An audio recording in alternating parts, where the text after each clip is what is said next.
அனைவருக்கும் வணக்கம். என் லைஃப்பில் இந்த மாதிரி ஒரு பெயின்ஃபுல்லான ஒரு சுச்சுவேஷனை நான் ஃபேஸ் பண்ணதே கிடையாது. மனசு முழுக்க வலி வலி மட்டும்தான்.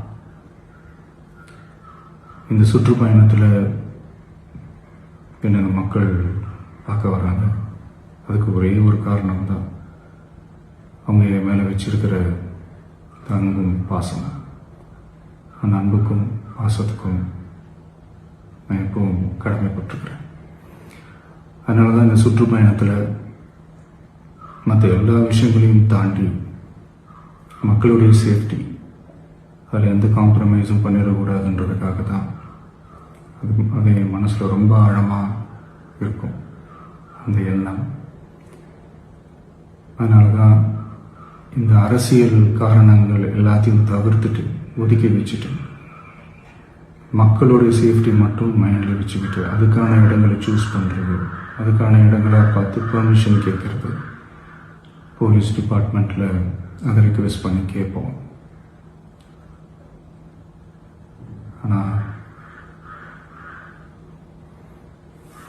நடக்கக்கூடாதது நடந்துருச்சு.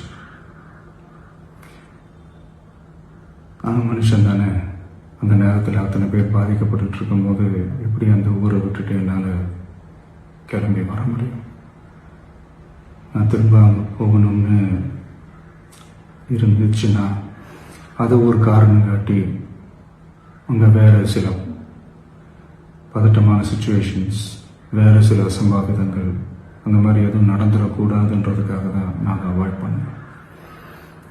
இந்த நேரத்தில் சொந்தங்களை இழந்து தவிக்கிற அத்தனை குடும்பங்களுக்கும் என்னுடைய ஆழ்ந்த இரங்கலை தெரிவிச்சுக்கிறேன். எனக்கு தெரியும், என்ன சொன்னாலும் இது ஈடையாகாதுன்னு எனக்கு தெரியும்.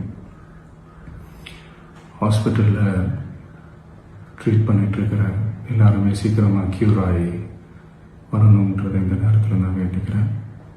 கூடிய சீக்கிரமே உங்கள் எல்லாரையும் நான் சந்திக்கிறேன்.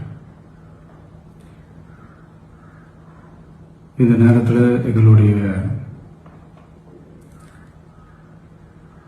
வலிகளை, எங்களுடைய நிலைமையை புரிஞ்சுக்கிட்டு எங்களுக்காக பேசின அரசியல் கட்சிகளை சார்ந்த நண்பர்கள், தலைவர்கள் அனைவருக்கும் என்னுடைய நன்றியை தெரிவிச்சுக்கிறேன்.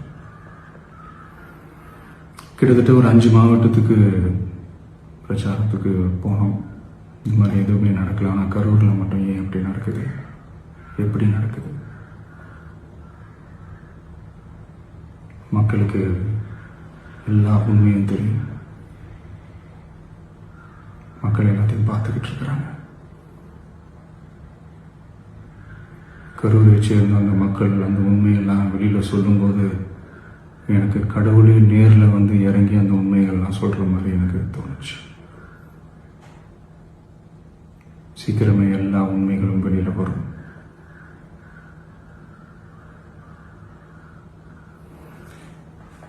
எங்களுக்கு தரப்பட்ட இடத்துல நாங்கள் போய் அந்த ஸ்பாட்டில் நின்று நாங்கள் பேசிட்டு வந்தோம். அதை தாண்டி எந்த தவறும் எங்கள் சைடில் நாங்கள் எதுவும் செய்யலை. பட் இருந்தாலும் எங்கள் கட்சியை சேர்ந்த நிர்வாகிகள், தோழர்கள் மேலே எஃப்ஐஆர், அது மட்டும் இல்லை சோஷியல் மீடியாவை சேர்ந்த நண்பர்கள், தோழர்கள் அவங்க மேலே எஃப்ஐஆர்லாம் போட்டு இப்போ பிடிச்சிக்கிட்டு இருக்கிறாங்க.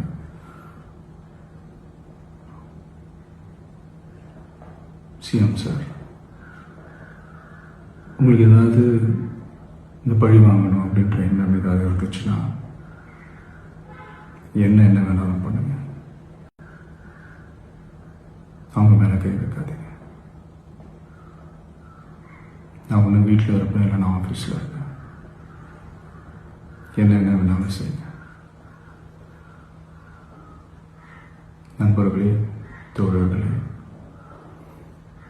நம்மளுடைய அரசியல் பயணம் இன்னும் ஸ்ட்ராங்கராக, இன்னும் தைரியத்தோட